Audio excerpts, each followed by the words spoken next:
GBA election ಗೆಲ್ಲಲು ಕೈ ನಾಯಕರು ರಣತಂತ್ರವನ್ನ ರೂಪಿಸ್ತಾ ಇದ್ದಾರೆ. 5 ಪಾಲಿಕೆಗಳಲ್ಲೂ ಗೆಲ್ಲಲು ಕಾಂಗ್ರೆಸ್ನಿಂದ ಈಗಾಗಲೇ ಸಿದ್ಧತೆಯನ್ನ ಮಾಡಿಕೊಂಡಿರುವಂತದ್ದು. ಇನ್ನು ಜಿಬಿಎ ಎಲೆಕ್ಷನ್ ಅನ್ನ ಗೆಲ್ಲಲು ಕೈ ನಾಯಕರು ರಣತಂತ್ರವನ್ನ ರೂಪಿಸ್ತಾ ಇದ್ದಾರೆ. ಅಧಿಕಾರವನ್ನ ಹಿಡಿಯುವ ಕನಸು ಕಾಂಗ್ರೆಸ್ ಈಗಾಗಲೇ ಕಾಣ್ತಾ ಇದೆ. ವಿಪಕ್ಷಕ್ಕೂ ಮುನ್ನವೇ ಜಿಬಿಎ ಚುನಾವಣೆ ತಾಲೀಮು. ಸುನೀಲ್ ಕನಗೋಲುಗೆ ಮಹತ್ವದ ಹೊಣೆಗಾರಿಕೆ. ಇನ್ನು ಎಲೆಕ್ಷನ್ ತಂತ್ರಗಾರಿಕೆಯ ಹೊಣೆಯನ್ನ ನೀಡಿದ ಕಾಂಗ್ರೆಸ್. ಇಲ್ಲಿ ಜಿಬಿಎ ಎಲೆಕ್ಷನ್ ಅನ್ನ ಗೆಲ್ಲಲು ಕೈ ನಾಯಕರು ಕೂಡ ರಣತಂತ್ರವನ್ನ ರೂಪಿಸಿರುವಂತದ್ದು. 5 ಪಾಲಿಕೆಗಳಲ್ಲೂ ಗೆಲ್ಲಲು ಕೂಡ ಸಿದ್ಧತೆಯನ್ನ ಮಾಡಿಕೊಂಡಿದ್ದಾರೆ. ಅಧಿಕಾರ ಹಿಡಿಯುವ ಕನಸು ಕಾಂಗ್ರೆಸ್ ಈಗ ಕಾಣ್ತಾ ಇದೆ. ವಿಪಕ್ಷಕ್ಕೂ ಮುನ್ನವೇ ಜಿಬಿಎ ಚುನಾವಣೆ ತಾಲೀಮನ್ನ ನಡೆಸ್ತಾ ಇರುವಂತದ್ದು. ಇನ್ನು ಜಿಬಿಎ ಎಲೆಕ್ಷನ್ ಗೆಲ್ಲಲು ಕೈ ನಾಯಕರು ರಣತಂತ್ರವನ್ನ ರೂಪಿಸ್ತಾ ಇದ್ದಾರೆ. 5 ಪಾಲಿಕೆಗಳಲ್ಲೂ ಗೆಲ್ಲಲು ಕಾಂಗ್ರೆಸ್ನಿಂದ ಈಗಾಗಲೇ ಸಿದ್ಧತೆಯನ್ನ ಮಾಡಿಕೊಂಡಿರುವಂತದ್ದು. ಅಧಿಕಾರ ಹಿಡಿಯುವ ಕನಸನ್ನ ಕಾಂಗ್ರೆಸ್ ಒಂದ್ ಕಡೆಯಲ್ಲಿ ಕಾಣ್ತಾ ಇದೆ. 5 ಪಾಲಿಕೆ ಇನ್ನು ಬಿಬಿಎಂಪಿ ಹೋಗಿ ಗ್ರೇಟರ್ ಬೆಂಗಳೂರು ಪಾಲಿಕೆ ಆಗಿದೆ. ಅಧಿಕಾರ ಹಿಡಿಯುವ ಕನಸು ಕಾಂಗ್ರೆಸ್ ಇಲ್ಲಿ ಕಾಣ್ತಾ ಇರುವಂತದ್ದು. ಇನ್ನು ಎಲೆಕ್ಷನ್ ತಂತ್ರಗಾರಿಕೆಯ ಹೊಣೆ ನೀಡಿದ ಕಾಂಗ್ರೆಸ್ ಅಂತಾನೆ ಹೇಳ್ಬೋದು. ಸುನೀಲ್ ಕನಗೋಲಿಗೆ ಮಹತ್ವದ ಹೊಣೆಗಾರಿಕೆಯನ್ನ ಕೊಟ್ಟಿದ್ದಾರೆ. ಎಲೆಕ್ಷನ್ ತಂತ್ರಗಾರಿಕೆಯ ಹೊಣೆಯನ್ನ ನೀಡಿದ ಕಾಂಗ್ರೆಸ್ ಸರ್ಕಾರ ಜಿಬಿಎ ಎಲೆಕ್ಷನ್ ಅನ್ನ ಗೆಲ್ಲಲು ಈಗ ಒಂದು ರೀತಿಯಾಗಿ ಕೈ ನಾಯಕರು ಇಲ್ಲಿ ಒಂದು ರಣತಂತ್ರವನ್ನ ರೂಪಿಸಿದ್ದಾರೆ.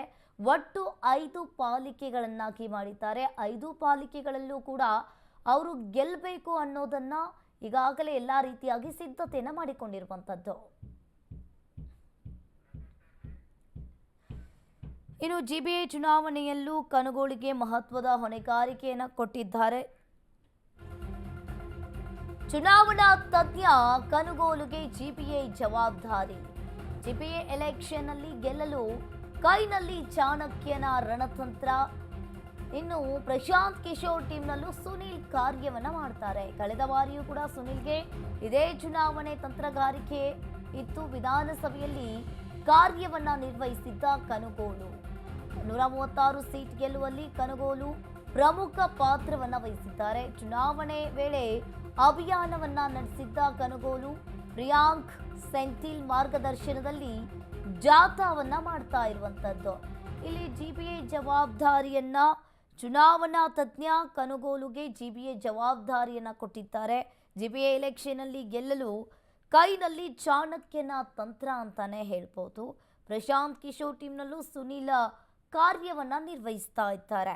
ಇಲ್ಲಿ ಕಳೆದ ಬಾರಿಯೂ ಕೂಡ ಸುನೀಲ್ಗೆ ಚುನಾವಣೆ ತಂತ್ರಗಾರಿಕೆಯನ್ನು ರೂಪಿಸೋದಕ್ಕೆ ಕೈ ನಾಯಕರು ಕೊಟ್ಟಿರುವಂತದ್ದು. ಈಗ ವಿಧಾನಸಭೆಯಲ್ಲಿ ಕಾರ್ಯವನ್ನ ನಿರ್ವಹಿಸಿದ ಕನಗೋಲು 136 ಸೀಟ್ ಗೆಲ್ಲುವಲ್ಲಿ ಕನಗೋಲು ಪ್ರಮುಖ ಪಾತ್ರವನ್ನ ನಿರ್ವಹಿಸಿದ್ದಾರೆ.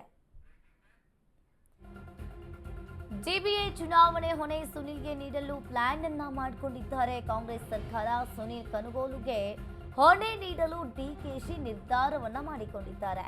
ಈಗಾಗಲೇ ಜಿಬಿಎ ಉಸ್ತುವಾರಿಗಳ ಸಂಯೋಜಕರಾಗಿ ನೇಮಕಗೊಂಡಿದ್ರು. ಇದರ ಜೊತೆ ಚುನಾವಣಾ ಸ್ಟ್ರಾಟಜಿ ಬಗ್ಗೆಯೂ ಜವಾಬ್ದಾರಿಯನ್ನ ವಹಿಸಿದ್ದಾರೆ. ಚುನಾವಣೆಯ ತಂತ್ರಗಾರಿಕೆಯ ಹೊಣೆಯನ್ನ ನೀಡಿದೆ ಕಾಂಗ್ರೆಸ್ ಸರ್ಕಾರ. ಕಾಂಗ್ರೆಸ್ ಪಕ್ಷದ ಮಾಸ್ಟರ್ ಮೈಂಡ್ ಅಂತಾನೆ ಹೇಳ್ಬೋದು ಸುನೀಲ್ ಕನಗೋಲು. ಜಿಬಿಎ ಚುನಾವಣೆ ಗೆಲ್ಲಲು ಕನಗೋಲಿಗೆ ಹೊಸ ಟಾಸ್ಕ್ ಅನ್ನ ಕೊಟ್ಟಿದ್ದಾರೆ. ಜಿಬಿಎ ಚುನಾವಣೆ ಹೊಣೆ ಸುನೀಲ್ಗೆ ನೀಡಲು ಕಾಂಗ್ರೆಸ್ ಸರ್ಕಾರ ನಿರ್ಧಾರವನ್ನ ಮಾಡಿದೆ.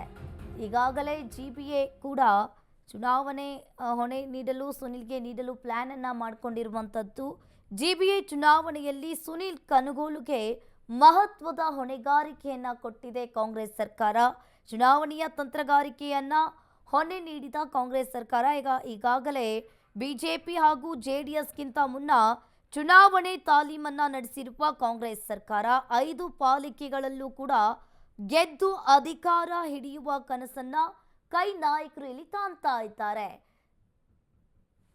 ಇನ್ನು ಒಂದು ರೀತಿಯಾಗಿ ಕಳೆದ ವಿಧಾನಸಭಾ ಚುನಾವಣೆಯಲ್ಲಿಯೂ ಕೂಡ ತಂತ್ರಗಾರಿಕೆಯ ಹೊಣೆ ವಹಿಸಿದ್ದ ಕಾಂಗ್ರೆಸ್ ಕನಗೋಲು ತಂತ್ರಗಾರಿಕೆಯಿಂದಲೇ 136 ಸೀಟನ್ನ ಕಾಂಗ್ರೆಸ್ ಸರ್ಕಾರ ಗೆದ್ದಿದೆ.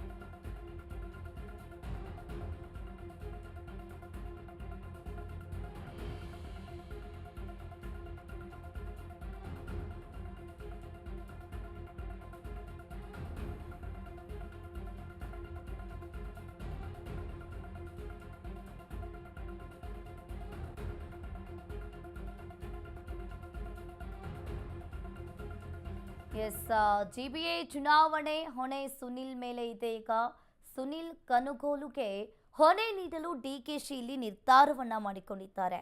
ಕಳೆದ ಬಾರಿ ವಿಧಾನಸಭಾ ಚುನಾವಣೆಯಲ್ಲಿ ತಂತ್ರಗಾರಿಕೆ ಹೊಣೆ ವಹಿಸಿದ್ದ ಕಾಂಗ್ರೆಸ್ ಸರ್ಕಾರ ಕನಗೋಳು ತಂತ್ರಗಾರಿಕೆಯಿಂದಲೇ 136 ಸೀಟು ಗೆದ್ದಿದ್ದ ಕಾಂಗ್ರೆಸ್ ಸರ್ಕಾರ. ಇನ್ನು ಸಿಎಂ ಅಭಿಯಾನದಲ್ಲಿ ಬಿಜೆಪಿಗೆ ಟಕ್ಕರನ್ನ ನೀಡಿದ್ರು ಕನಗೋಳು ಟೀಮ್. ಹೀಗಾಗಿ ಜಿಬಿಎ ಚುನಾವಣೆಯಲ್ಲೂ ಕೂಡ ಕನಗೋಳಿಗೆ ಹೊಣೆ ನೀಡಲು ಡಿಕೆಶಿ ಇಲ್ಲಿ ಪ್ಲಾನ್ ಮಾಡಿಕೊಂಡಿದ್ದಾರೆ. ಈ ಬಗ್ಗೆ ಹೆಚ್ಚಿನ ಡೀಟೇಲ್ಸ್ ಅನ್ನ ನೀಡ್ತಾರೆ ನಮ್ಮ ಪ್ರತಿನಿಧಿ ಅಭಿಷೇಕ್. ಫೋನ್ ಸಂಪರ್ಕದಲ್ಲಿ ಜಾಯಿನ್ ಆಗಿದ್ದಾರೆ. ಎಸ್ ಅಭಿಷೇಕ್, ಇಲ್ಲಿ ಒಂದ್ ಕಡೆ ನೋಡ್ತಾ ಇರಬಹುದು ಜಿಬಿಎ ಸರ್ಕಾರ ಈಗ ಜಿಬಿಎನ್ನ ತಯಾರಿಕೆ ಮಾಡೋದಕ್ಕೆ ರೆಡಿ ಮಾಡ್ಕೊಂಡಿರುವಂತದ್ದು. ಬಿಜೆಪಿ ಚುನಾವಣೆಯಲ್ಲಿ ಈಗ ಕಾಂಗ್ರೆಸ್ ಸರ್ಕಾರ ಒಂದ್ ರೀತಿಯಾಗಿ ಜಿಬಿಎ ಚುನಾವಣೆಯಲ್ಲಿ ಎಲ್ಲಾ ರೀತಿಯಾಗಿ ಸಿದ್ಧತೆಯನ್ನ ಕೂಡ ಮಾಡ್ಕೊಂಡಿದ್ದಾರೆ. ಏನಿದೆ ಇದ್ರ ಬಗ್ಗೆ ಡೀಟೇಲ್ಸ್? ಅಂಕಿತಾ, ಪ್ರಸ್ತುತ ಡಿಸಿಎಂ ಡಿಕೆ ಶಿವಕುಮಾರ್ ಅವರು ಅವರ ಒಂದು ಆಲೋಚನೆಯಂತೆ ಇದೀಗ ಮುಂಬರುವಂತ ಪಾಲಿಕೆ ಚುನಾವಣೆಯನ್ನ ಗೆಲ್ಲುವಂತ ನಿಟ್ಟಿನಲ್ಲಿ ತಮ್ಮದೇ ಆದಂತ ಒಂದಷ್ಟು ಕಸರತ್ತನ್ನ ಆರಂಭ ಮಾಡಿದ್ದಾರೆ. 5 ಪಾಲಿಕೆಗಳಿಗೆ ಈಗಾಗಲೇ ಉಸ್ತುವಾರಿಗಳನ್ನ ನೇಮಕ ಮಾಡಿದ್ದಾರೆ. ಜೊತೆಗೆ ಉಸ್ತುವಾರಿಗಳನ್ನ ಸಂಯೋಜಕ ಮಾಡುವಂತೆ ವಿಧಾನ ಪರಿಷತ್ನ ಸದಸ್ಯರನ್ನು ಕೂಡ ಆಯ್ಕೆ ಮಾಡಿದ್ದಾರೆ.